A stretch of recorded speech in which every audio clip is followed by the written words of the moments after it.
do people have trust issues? Trust issues happen when there's been an abuse of trust. It also says in James 2, be slow to become angry. Yeah. A lot of people in relationships, they let anger and pride get the best in their marriage or in their relationship. So when next thing you know, it's taking over. You don't even know it. You don't even see it. You can't heal when everything's happening. Like if I remember everything, like if I'm keeping your receipts. Good morning. It's too early.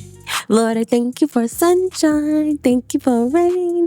Thank you for joy. Thank you for playing. I see you're feeling better. Yay. I'm going to play it. It's going to have that beat. It's going to be great. You're feeling very better. I am. How is everybody this morning? Good morning to GPCC Radio Morning Radio Station. I said that wrong. I said that all the way wrong. GPCC Radio Station Morning Show. I am. I feel like you're adding extra words. No, I'm not. It's GPCC Morning Show. I thought it was GPCC. Oh, it's the Oh, okay. Well, GPCC Morning Show. Good morning. Hello. Just how is everyone? Extra words. I am Lady J, one of your hosts, and this is Pastor Josh. Yeah, he's Welcome. definitely not awake this morning. No. You can tell who had coffee and who did not have coffee. But good morning, good morning, good morning. Welcome. We're glad you're here. This is part 2 of, what was the topic?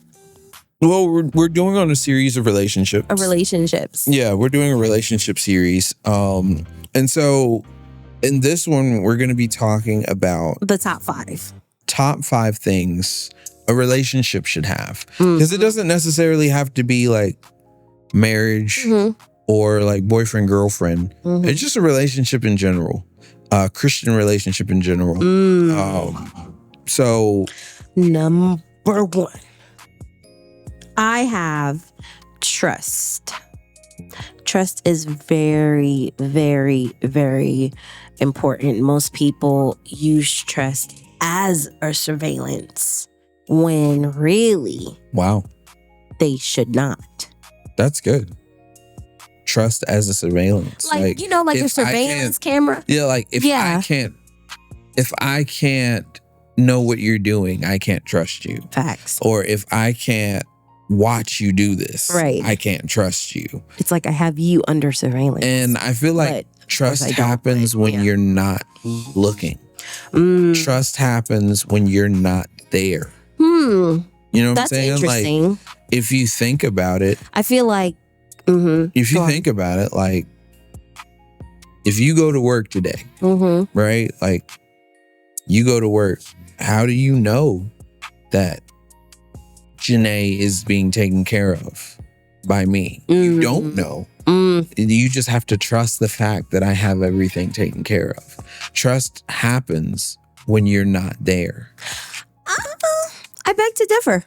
You don't think so? Yeah, I don't think so. I honestly feel like trust is also like faith.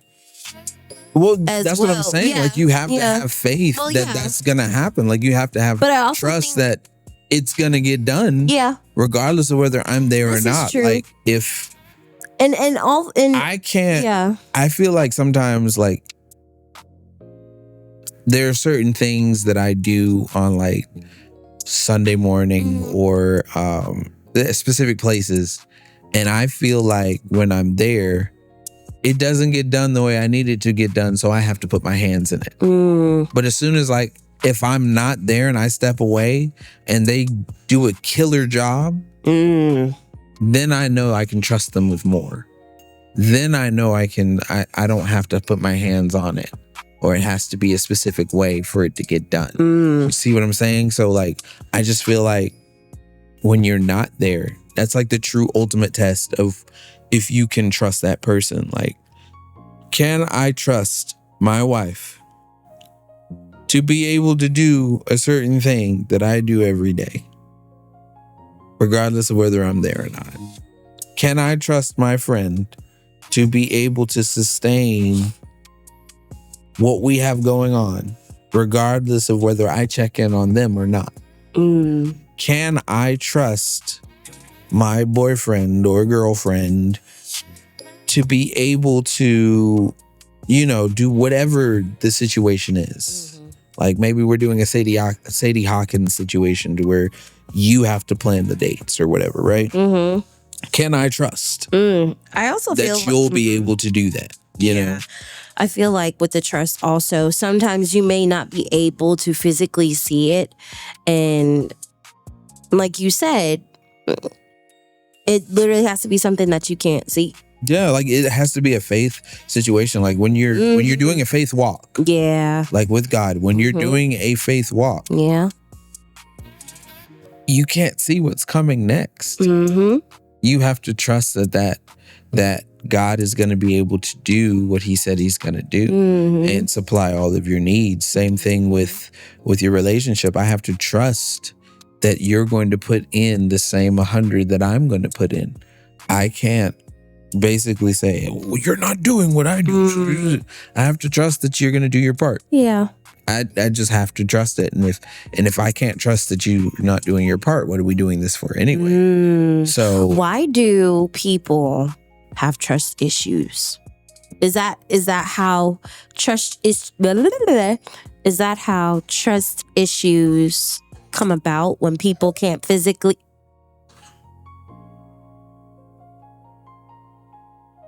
When people can't physically see it, when they can't physically see it, so they get anxious and they're just like, okay, let me no. I feel like person, let me call them and see. I feel like the trust issues happen. Trust issues happen when there's been an abuse of trust. When there's been an abuse of trust, I feel like I can trust you only as far as I can throw you. You see what I'm saying? Like that's when there's trust issues. When you can only trust somebody as far as you can throw them.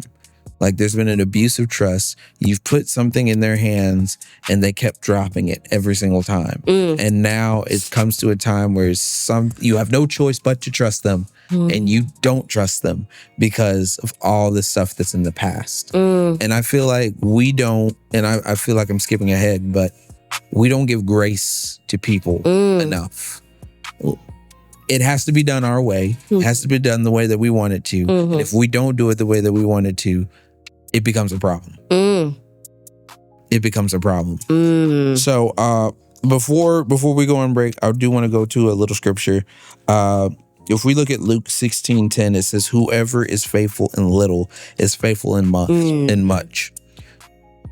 If I trust you with a little bit of stuff, then I can give you more trust. Then I can give you more trust and more trust. And then it's getting to the point to where I have no choice but to trust you with my entire life because you've excelled with all the other trust that I've done. You see what I'm saying? So that's how God is. Yeah, that's exactly how God is. Yeah. If he's able to trust, if he says, hey, I need you to move this box. I trust and know that you can move this small box. And then we move the box. And then he goes, okay, move this next thing. Move this next thing.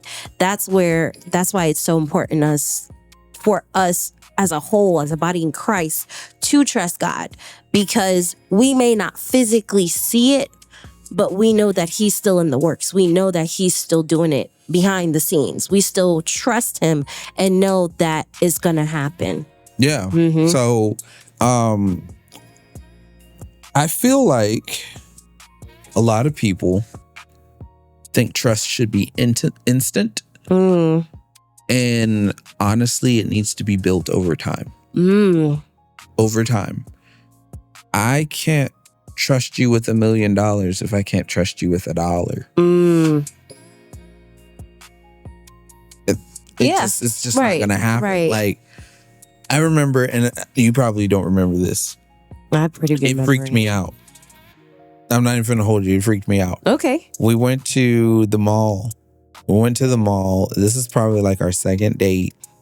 And we go to the mall, go to Bath and Body Works, and she spends $100 at Bath and Body Works. And I'm like, why are you spending $100 worth of stuff? It freaked me out because it's just like, if I give you $100, you're just going to go to Bath and Body Works and spend the whole thing. But I didn't know that there was a system to where that $100 was supposed to stretch over a course of 3 years.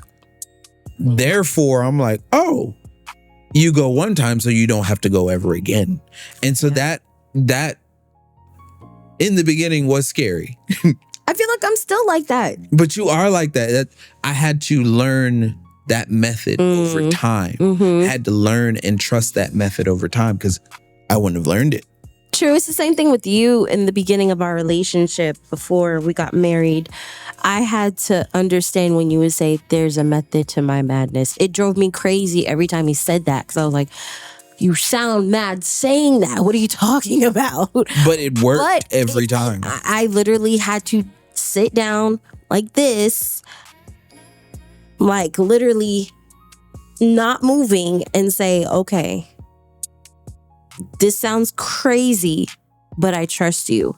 And as soon as I did that, it did make sense. It did make sense. It drives me crazy it's still to this day, it drives me crazy. But now with the understanding that we have with one another, I understand to where I'm like, okay, as soon as you say, you're like, wait, there's a method to my madness. Hear me out. Okay. All right. I trust you.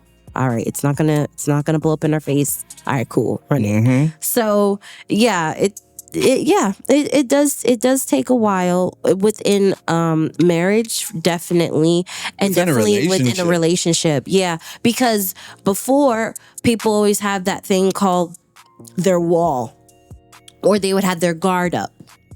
Like when we were dating, I remember telling you this. I don't know if you remember. I have my guard. I have my guard up. I have my guard. My guard goes down for nobody. No, it doesn't go down. You know what I'm saying?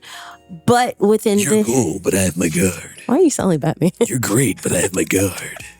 But that's literally how I heard it in my mind. It's just like, hey, you want to go do it? I've got my guard. Oh my gosh. No. Hey, you want to go do that? No, I've got my guard. Hey, I'm just going to walk you upstairs. No, my guard is up. I bet. Like you right now. No, but what I'm saying is, I'm over here trying to be a gentleman. Hey, do you want me to walk you upstairs? No, my guard is up. It's okay. Now look at us. Here we are now in 2026. Anyways. But as I was saying, most people have their guard. They had their guard up, or still do have their guard up, because they see that as a protection shield within their heart. But my question is, and before we go to break, my question is, would there be need for a wall or a guard if you had not have had a break of trust? Because a wall has to be built up as a safety mechanism. Right. Meaning that there was some kind of flaw. Yeah. Someone did something. The only reason that a castle comes into play is because somebody breached the privacy and tried to attack the castle. It's to prevent attacks. That's what the wall is for. It is. And so we'll be right back and expound a little bit more. Yeah. But don't go anywhere. Yeah, don't go anywhere.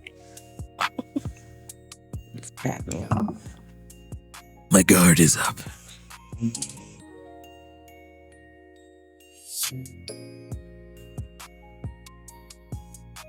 We're back. All right, welcome back.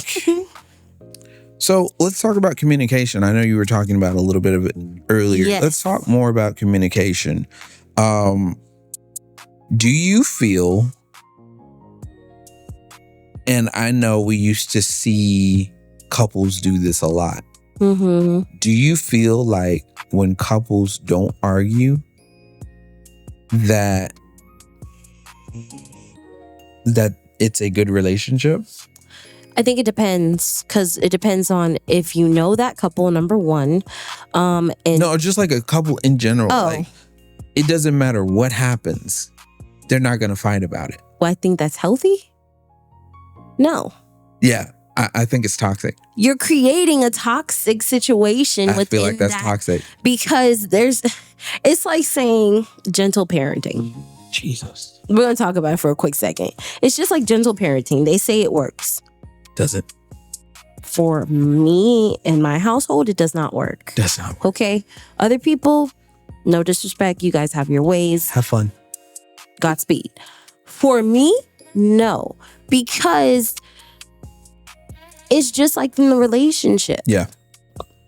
You have to, you one have to have an understanding with that person, number one. And number two, you definitely have to see where they are, meet them where they're at. Right. And a lot of times, even nowadays, a lot of people are not meeting not all, certain people in relationships are not meeting where that other spouse is at or significant other is at because they choose not to communicate. They have that independency. Well, or being independent because let's take it a step back. I'll just solve it myself. I'll just solve being independent. That's what I'm saying. Being independent. Do it myself. I'll do it myself. Like I already know what's going on. I already know what you're about to say. Don't worry about it. I got it. But I feel like that's where it shouldn't be that way, especially in a marriage. You have to have. That's where the openness and the trust I feel like that's where the communication falls into. That's why it's so important to have communication. Yes. Even if it's small. If you avoid the conflict, you're not communicating. I feel like great marriages are people who can have the conversation. Have that conversation to basically say, hey, I don't like how you handled this. But in private, I feel like a lot of people like to have it in public. Why is that? Don't go to a restaurant and have a fight over something that you didn't like embarrass the person. But most people do it to as their getaway or as to discuss something. But don't do that to prove a point. Like, you shouldn't try to prove a point just by humiliating the person. Like embarrassing them. Yeah, embarrassing them or humiliating them. I think you should make it to where you do what you need to do. You know what I'm saying? Do what you need to do. Have the relationship the way you need to have the relationship, but don't embarrass them. Yeah. You know what I'm saying? Yeah. So nowadays people go ahead. Well, let's look at James 1:19. Yep. It says everyone should be quick to listen and slow to speak. Yep. And this is really good because people aren't slow to listen these days. I want to prove my point. And so it don't matter what you have to say. I'm going to listen just when you stop speaking. So that way I can prove my point. It don't matter what you said. I didn't even hear what you said. I'm just going to speak to prove my point. And I feel like a lot of people have relationships like that. A lot of people have situations like that because they don't know how to handle the conflict. As long as my point was proven or was put out. Yeah. Then we can move forward. Yeah. And sometimes it's not even about your point. Sometimes it's about how you made the other person feel. This is so true. It's not about if you're right or wrong. It's about how that person felt in the relationship. And so that's where I feel like the issues lie. It also says in James 2 to be slow to become angry. Yeah.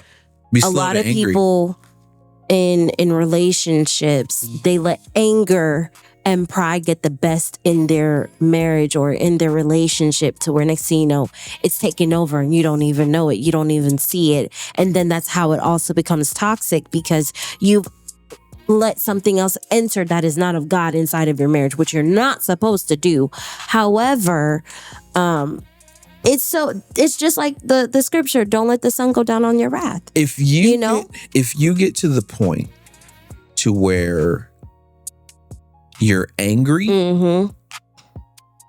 don't discuss it. Take it to the Lord in prayer. Don't discuss it. That's my thing. Get a moment of seclusion to yourself to where you can calm down and speak fluently. In a calm tone, right? In a calm tone. Yes. Because you want to convey that you're not upset. You want to convey that you're not in a place of offense. Because the worst place that you can be in a relationship, in a marriage, in a friendship, is a place of offense. Yep. Because I'm not trying to hurt you. Right. I'm trying to help both of us. And so generally, if I'm speaking to myself, I'm also speaking to you. Or if I'm speaking to you, I'm speaking to myself.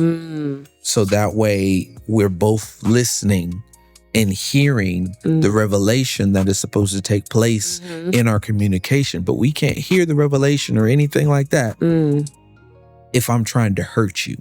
That's so true. It's like you're yelling. You both are yelling at the same time, and you're not hearing what the other person.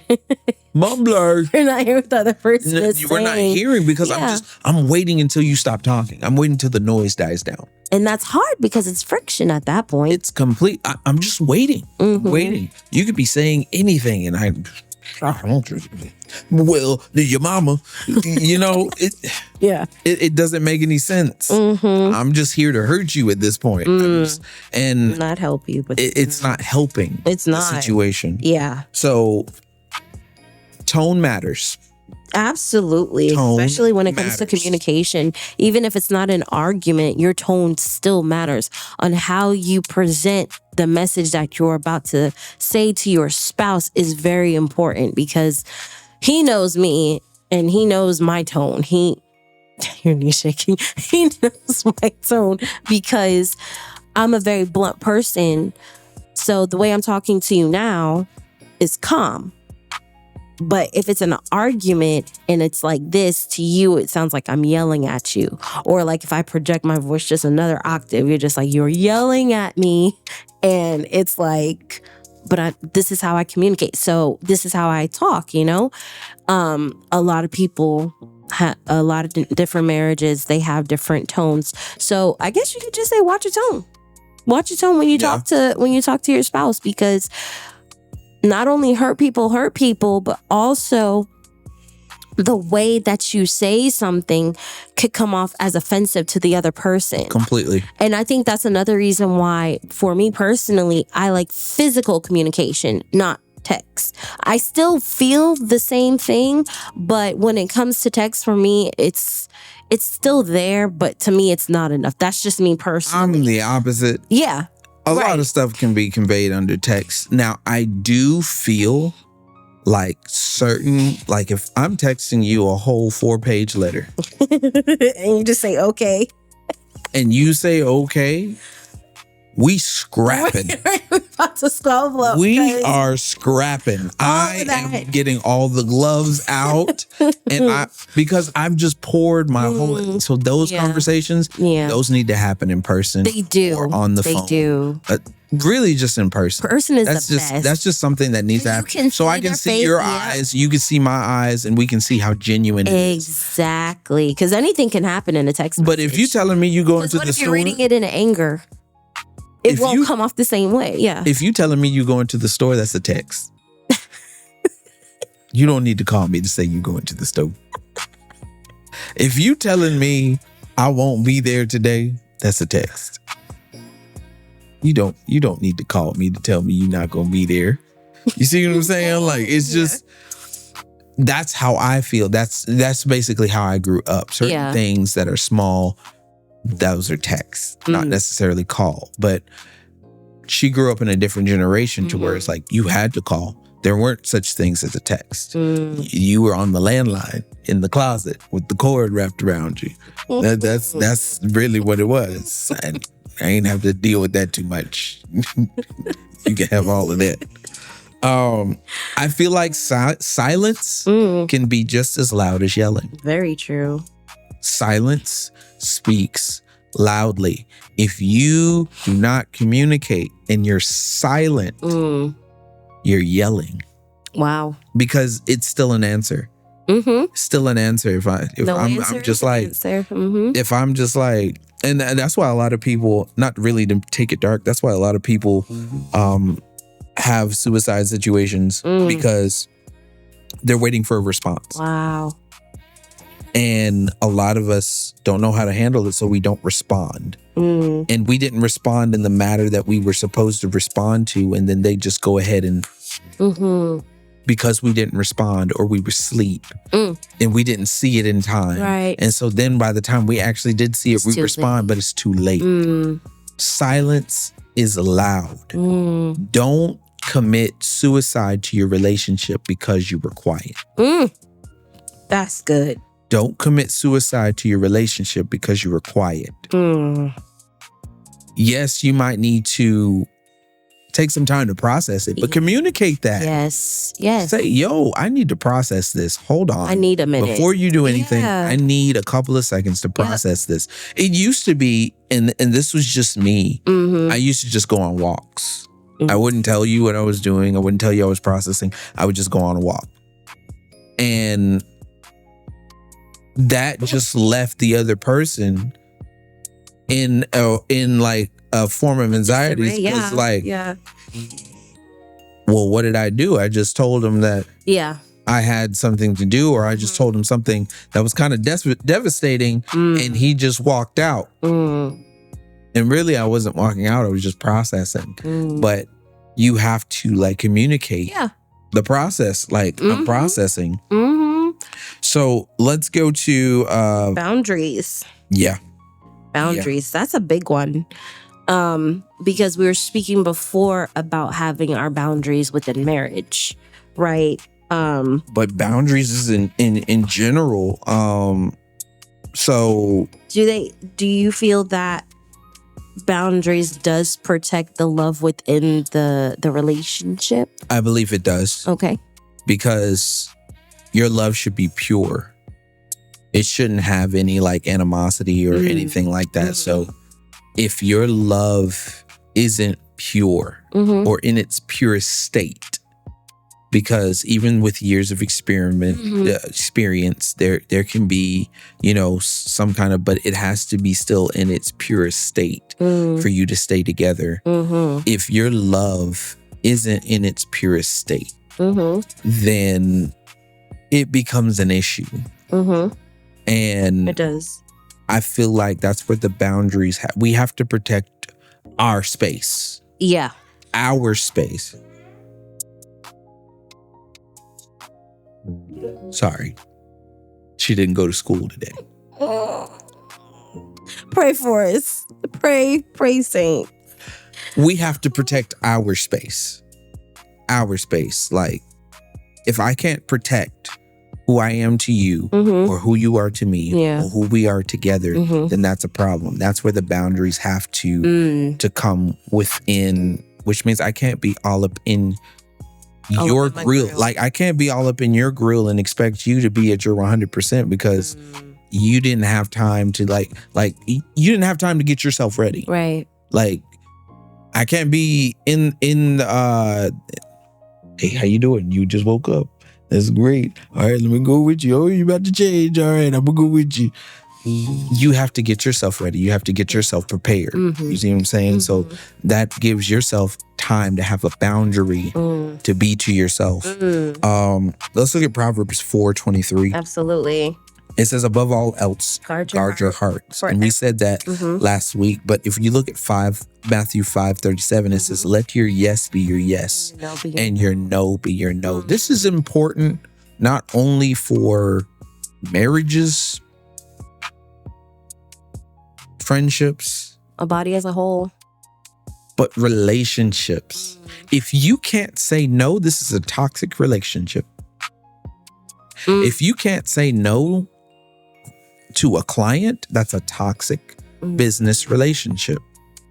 You have to have a certain situation to where you can say, no, I cannot do this. And even what you do, like when you serve, if you can't, and we talked about that before, if you can't say, no, I can't do this, that's a toxic relationship. All right.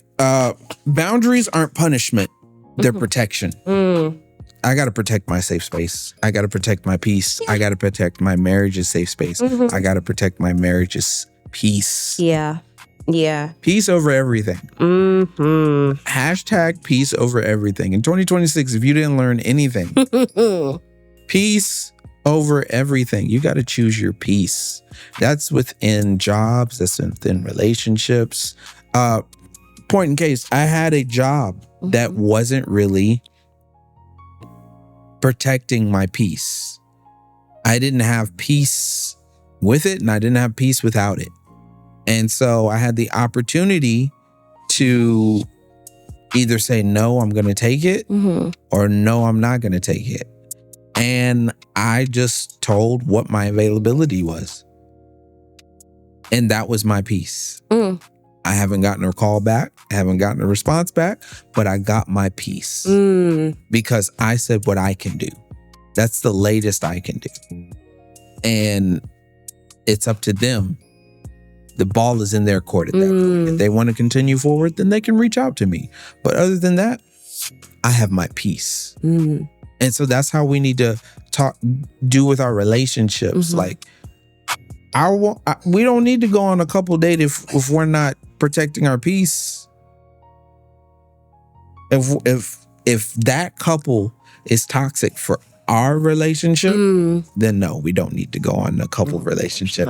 If that friendship, a couple date, like that couple date, if that friendship is creating toxicity in our marriage, we don't need that friendship anymore. This is true. You see what I'm saying? Yeah. So here's another one. Boundaries help prevent burnouts. Ooh, that's good. That is so good. That's really good. Because in a marriage, you guys, again, you guys have your own individuality, your own space, but at the same time, hi. What's up? Are you all done? Go ahead and throw it in the trash can in the back, Mama. In the media room. Thank you. Was it good? You didn't eat the cheese. She didn't want the cheese. You didn't like it? Did you bite it? You gotta bite it, at least taste it. All right, third one. Boundaries help prevent burnouts. In a marriage, you have your own individuality, your own space, but at the same time, if you don't have that boundary within your marriage or within your spouse or your relationship, you will suffocate one another and then you will be burnt out. I know for a fact in a marriage, especially when you have a child, you get burnt out fast. You get burnt out so fast because the kids take out so much of your energy. Then you have, after the kids have finally gone to sleep, gone to bed, done all the things that they need to do, then you finally have time for one another. One person's asleep because they're tired. You know what I'm saying? But even without a child, you can still get burnt out because one spouse is doing work or you guys are both working at the same time or same day or whatnot. And you do so much within the day to where sometimes, this is just honesty, you don't have time to communicate with your spouse because you're literally trying to make money and keep your house the way it's supposed to be kept. So within that, there's another one. They're on the chair. So within that, you just need to be careful, and know your boundaries. Again, this is where communication comes from. Have a conversation, sit down with your spouse and talk about, okay, this is what you can do and this is what I can do. How can we meet together so we have that balance as well? That's another key, balance. Because you can have boundaries, but you can still be unbalanced. In marriage, you should have boundaries and you should be balanced. You should. Again, not every marriage is perfect and not every marriage is the same. So that's something that you and your spouse or your loved one can, discuss with one another. But it is so important that boundaries do prevent burnout because burnout is nothing to play with. No, it's not. So we'll be right back. And when we come back, we're going to get to the other two. So don't go anywhere. All right, we're back. We're back for our third and final segment. So let's talk about number 4. Shared vision. shared vision. I feel like there needs to be, if we don't have a goal in our marriage, there's a problem. There's something that I ask you every single anniversary. What is it? Year. What can we do better, and what did we do better within our marriage? That's one of them. Am I missing something? No, that's right. You're right on the. You're right on it. We have a review of what we've done this year, and what can we aspire to do for next year. Because if we don't have anything that we're pushing towards, and we're just living, then we're not doing it right. I feel like we need to be able to aspire to have goals, because at the end of the day, because I got married doesn't mean that my goals die. Because I got married doesn't mean that my dreams die. Same thing for you. Because you got married doesn't mean that your dreams die, and doesn't mean that your goals die. You had goals before you met me. I had goals before I met you. And so now we're figuring out how we can do those goals together. And I feel like that's where having a shared vision comes into play. Like, if you have a dream for your business, for your juicing business, if I don't help you with that, then I'm not doing my job as a good husband, because that's your vision. Okay, how can I help you in that vision? Same thing for me having a media business. How can you help me in my business? It doesn't make any sense for you to do everything for my business and I don't do anything for your business. You see what I'm saying? Like, it doesn't make any sense for one person to submit when we should mutually submit and be able to do what we need to do. So Amos 3:3 says, can two walk together unless they agree? Can two walk together unless they agree? And they can't. You can't go together if we fighting all the time, because you don't agree with what I agree with. And even though a lot of our banter is like playful, it's trying to understand where you're coming from in whatever situation you're in. You see what I'm saying? Same thing for Habakkuk. Habakkuk 2:2. Write the vision, make it plain, so those may see your good works.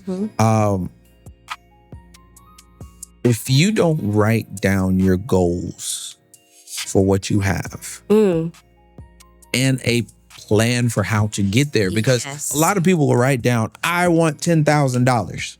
How are you going to get $10,000? What is a strategy into you? That's just writing down your vision board. You want to write down what your goal is and how you can achieve that goal together in a relationship, together in a marriage. If the goal is to marry that woman, how you gonna marry that woman? Do you have a plan for how you gonna marry that woman, or is it just something that you thought of? Because then it doesn't become a goal. It's just a dream. Wow. We want to separate the dream and create the goal. So if this is the vision, how can we make sure that this vision goes forth so that way everybody can, those who, like, if they want to inspect, it's not like I'm doing this for somebody else, but if in case somebody does see it, they can see the good works of what God has done through this vision.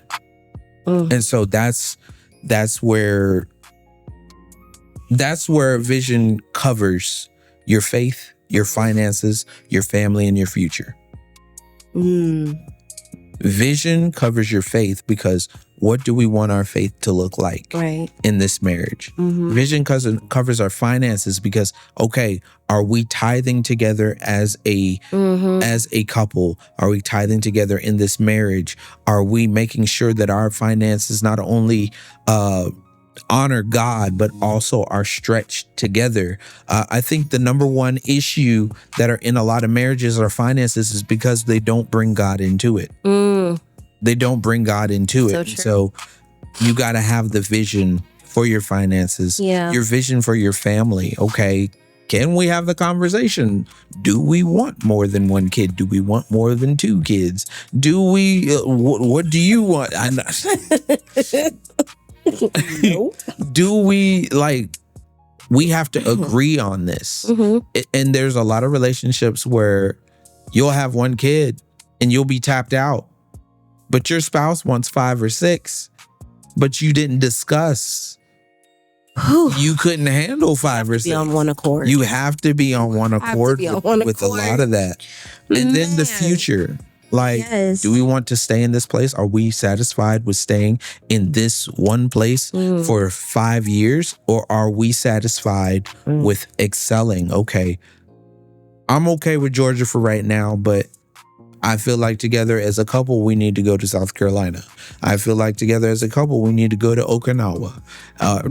Just other places, and then figure out what it goes from through there. So that's what I have for vision. What do we have? What do we have next? Grace. Ooh. Grace. I feel like grace definitely is the oxygen in marriage. Meaning it gives you that fresh breath. It gives you, when you give someone grace, that gives them a second chance to do it right. You know what I'm saying? Yeah. In marriage, we give each other grace, so we're not just bashing the other person verbally or mentally. I feel like grace is an unconditional thing. It is. It definitely is. Because if you mess up, and we're human, we're always going to mess up. We're not going to be to the expectations of what people think we're going to be at. Yep. But if you mess up, I'm going to say it's okay. And I'm going to make sure that I can help you through whatever it is. Yeah. Now, there's a difference between grace and abuse. So hear me. You can have grace with somebody. And we can both propel to the future. But if you're continuously abusing my grace because you know that I'm going to forgive you and you know that I'm going to do this for you, then that's not grace, that's abuse. That's so true. Because you're expecting me to, okay, you messed up with the $200, so I'm going to give you $200 again. So that way you can fix. You're expecting me to save you. So that abuse becomes a savior complex instead of grace. Let's go to the word. It says in Ephesians 4:32, be kind and compassionate, forgiving each other. I feel like a lot of times in a marriage or in a relationship, we forget how to forgive the other person, because even if it's something that we could just brush off, we forget that we have to forgive. We try to score keep. We do. We try and to that's score keep. horrible. Hey, we should man, not. I'm better than you. Let me tell you something. In the beginning of our marriage, I felt like we were doing scorekeeping. Really? Yes. I'm a competitive person, y'all, so I'm sorry. Too. So in the beginning of our marriage, like newlywed stage, when it came to birthdays, what would we always do? Try to up one. Scorekeeping. Yeah. Because then like the next year after that, we'd be like, nah, I did that for you on your birthday and I did that for you prior to your birthday. And now that just sitting here thinking about it, because it was scorekeeping. It was How can I up you? We weren't giving each other grace the way that we were supposed to. Honestly, the first date, it wasn't like I'm trying to outdo you. I was just trying to give you an experience that you've never had. And so I feel like after, I think it was like the second year, that's when it became competitive, because I'm like, yo, you did this for me. You took me to a concert. You took me to a basketball game. Hey, yo, we got to go bigger than that. Facts. Let's figure this out. And then I would be looking for it. And then if I don't get it, I'm like, well, I guess this will be okay. You know what I'm saying? Instead of now we give each other grace. One, we up there, so we like, I ain't got the time, bro. You want this cheesecake or not? Yeah. You know I think also, my favorite, not to get off track, my favorite birthday and it's not the one that you think it's gonna be. My favorite birthday. It was a lot. I can't even. It was. Because I literally went ham like every year. But my favorite birthday was the one where you made the cake, or you got the cake made into a keyboard. Oh my gosh, really? That was my favorite birthday. That thing was expensive. Yeah, where you got the and cake. it had J Fresh on it. Where you got the cake made into a keyboard. It wasn't the concert. It wasn't the concert or anything. Wow. And then I think that was the smallest one. It was, because it was just family and friends. It was just family and friends. It wasn't even friends, because it was at your cousin's house. Yeah, we didn't really ask anybody to come over. It was just literally just who was there. It was just us. Aww. And it was an intimate moment. And I remember that. It was just the cake. Like the cake just, I've never had anybody make a cake like that except for like, birthdays. Yeah. But like, kid birthdays. Like, we weren't married. We weren't married then. No. It was like, yo, I want what was it? Yo, I want Power Rangers. And then you get a cake of Power Rangers. Yo, I want this. Mm-hmm. But that was a customized cake. I don't even remember where I got it from. Yeah. It just let me know that you paid attention to detail. Because you knew exactly how the keyboard looked in order for it to get on the cake. Mm-hmm. And when you do your hobby for so long, you don't think people pay attention. Oh. You don't think people pay attention. So I felt like that was, she's paying attention. She knows. And I think that was the first year. That was first year of marriage. Second? No, it was first year. Oh yeah, it was first year. It was. Yep. It was. Wow. That's amazing. Oh, that's sweet, honey. So thank you for that. Because also I want to say, when it comes, and not to throw off the subject, but when it comes to communication, like for that example right there, that's also saying thank you. You may not physically say it, but if you understand your person or your spouse, you understand their love communication, the way that they communicate with you. And then too, like, you have to think about, like, even going back to Grace, you can't heal when everything is remembered. Like, if I remember everything, like if I'm keeping your receipts, it's a lot of receipts. I'm not necessarily healing. Like, We've been married almost 8 years. It's 8 years of receipts. Wow. I can't hold that much bondage, bro. Like, all that baggage, you better take it to the baggage control or whatever at the airport, because I ain't holding on to that. Baggage claim. Yeah, just take that back to baggage claim. I ain't holding on to that. It's not healthy. It isn't. It's not healthy. It isn't. And in order for us to move forward, I have to take you for who you are. Yeah. I can't put the expectations on you. I can't come out of here and just be like, hey, yo, shawty, you suck. So I'm gonna just have to move forward. No, I have to take you for who you are. Yeah. Where you're weak, I have to be strong. Yeah. Where I'm strong, or where you're strong, I have to be weak. And I think that's also the importance before you get married. These are steps to understand. This is a step right here that you just said, as to before you say I do, before you put the ring on the finger, before you even get the ring, know that person. I want to say inside and out. You may not know all of it just yet, but that's the beauty of marriage. Yeah. In marriage, you get to relive, or not relive, but you get to reset each day, and you get to find something else exciting about that person that you didn't know before. I know within the years of our marriage that there's still, like, when we spoke about it, we discussed it, we're like, wow, I didn't even know that. And God blesses the marriage on top of that, to where he reveals more things of the other person within timing. Just like you said, within your privacy, God will sometimes take some of that privacy and make it publicly, but in a good way. In a good way. So, So yeah. Yeah, that's beautiful. I think another thing with Grace is it doesn't ignore the issue. It addresses them safely. It addresses it very safely. And that's scary sometimes. That's scary sometimes, because it can be. To address an issue sometimes it's hard to say the uncomfortable thing. It's so true. It's hard to say the uncomfortable thing. And so because it's hard to say that, I can't come to you and say, hey, yo, you ain't dressing right.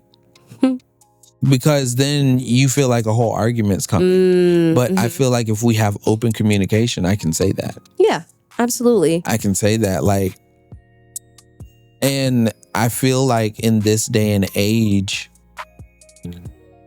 people are too open. They're too open about things. Like, they're not, everybody's opinionated. Or this is how I feel. And this is how I feel. Yeah. But there's no room for boundaries. Social media proves that there's no room for boundaries. You see a video of everything that somebody does. What's his name? There's a guy named Kai Cenat. His whole relationship is on blast. How they started, how they broke up. It's all on blast. Oh, we need to get the rumors of how what happened and get the receipts of what happened so we can, either be in support or judge this person. What's his name? Is it Terrence Howard? No, not Terrence Howard. I don't know the names, but he played in not Why Did I Get Married? Help me, Jesus. Think Like a Man. He was a light-skinned dude. Oh, Terrence J. Yeah, I knew his name was Terrence. So, like, he's a good example because he showed when he got in the relationship with his now wife. But in the midst of that, he kept everything behind closed doors. Every argument, every dispute, whatever it was, and never shared anything publicly. He made sure that it stayed private. It's the people who... Yeah. It's the people and then who he publicly showed you his... don't know is married. Yeah. It's the people who you that don't are know successful. Married, that they have a successful marriage. That is so true. Like Denzel Washington, Samuel L. Jackson. Yep. What is her name? Bassinet. Angela Bassett. Yeah, Bassett, not Bassinet. Yeah, Angela Bassett. Yeah. Like, you would never think, like when you see their spouse, that's who they're married to. And they've been together for decades. Courtney B. Vance has been with Angela Bassett for years. Decades. They up there. Yeah, they're up there. Same thing with Denzel and his wife. And Samuel L. Jackson. Yeah. Because the only time I've seen his wife in films is 2 films. The first film that I saw his wife in was in Fighting Temptations. She was the one who was always talking about the bylaws. Well, according to the bylaws. And then the second time that I saw his wife in a movie was Grown Ups. Wow. That's the mom. That's Get out of here. Yeah, Maya Rudolph's mom. That's her? That's Samuel L. Jackson's wife. What? You got toe. Yeah. Wow. That's her. That's crazy. That's her. So it's like you would never think. You would never think. And they've been together for 41 years. Wow. 41 years. So yeah, it's just about that. But I mean, I don't want to get too far off. I know we're running out of time. We are running out of time. This is really good. Just remember, if you're keeping receipts, you're not healing. If you're keeping receipts, you're not healing. Also, relationships don't fail because of one big mistake. It erodes when foundations are missing. You got to have those foundations. So talk about the thing that you don't want to talk about. Keep having grace. Yes. And keep going through it. This has been a wonderful conversation. It has. I'm excited about this series. Yeah. Going forward, we have like 2 more left. Yes. And then we'll conclude the month of February. Absolutely. And if the Lord wants us to continue on, or if Let you us guys know. want us to continue on these relationship topics, we'll be more than happy to. It'll be this is good. Go to a GPCC radio station at gmail.com. That's GPCC radio station at gmail.com. All right, you guys. We about. Love you.